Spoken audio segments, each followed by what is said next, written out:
All right, YouTube, we're back. Thanks for coming back. But today, I was think we would talk about the Boston Celtics. Date is obviously early January, 2026, and the Celtics are rolling just past. I believe it was they passed Toronto, they passed New York, they've passed Philly, they've passed everyone. They're on a tear lately, and I wanted to talk about it. So let's get right to it. First and foremost, he started finally getting attention. We've been talking about a little bit on this channel recently, and that is Jaylen Brown putting up an MVP type season. Second in the East.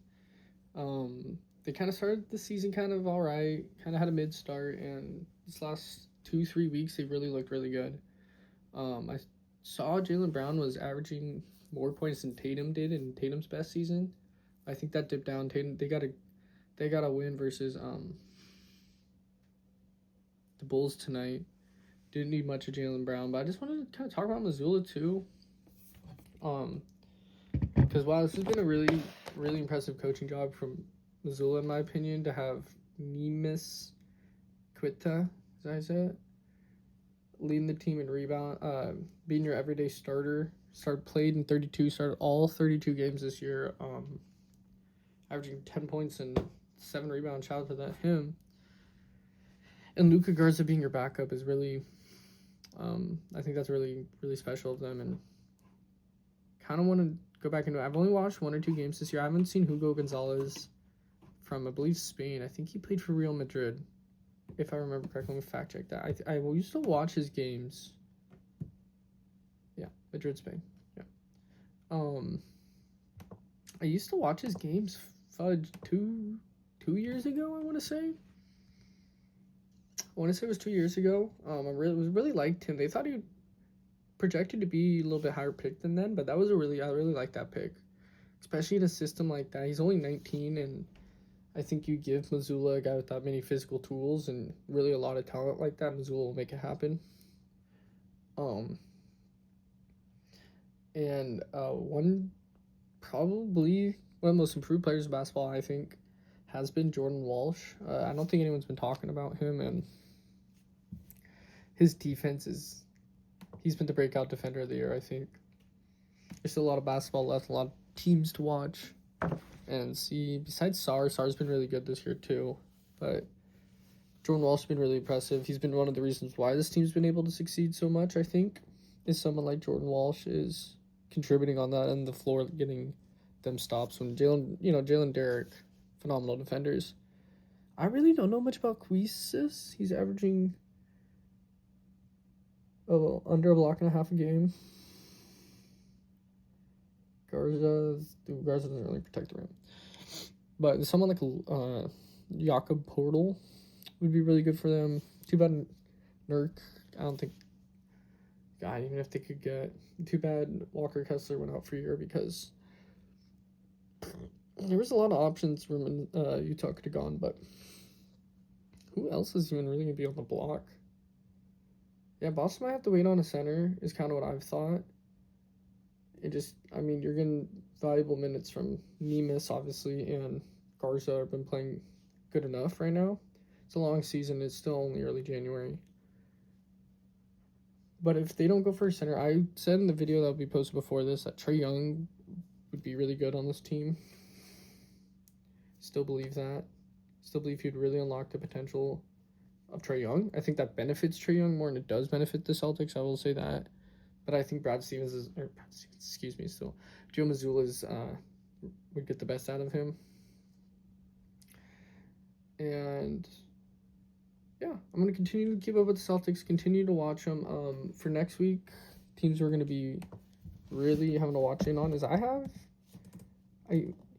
how you know OKC's already a great team. I never watch OKC games, so you always expect them to win, and the Thunder got upset tonight really badly in the Forum. So what do you want? Quick Loans? Chesapeake?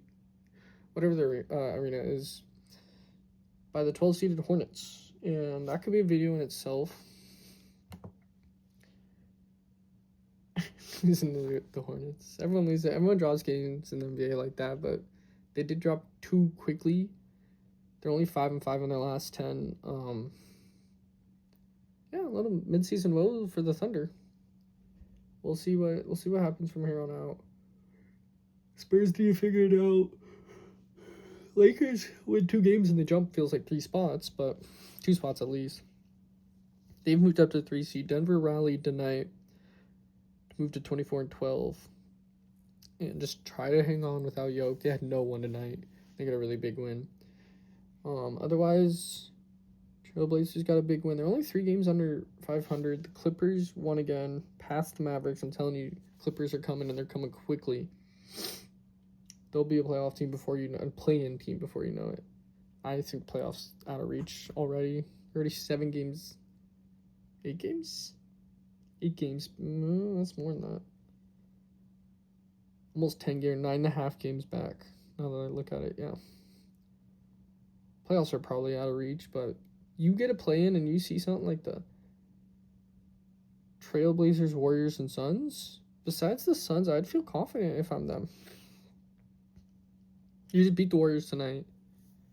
The Blazers aren't ready for a playoff series, I don't think. Get out playing. It's a really good season for the Blazers. But we'll be watching probably next week.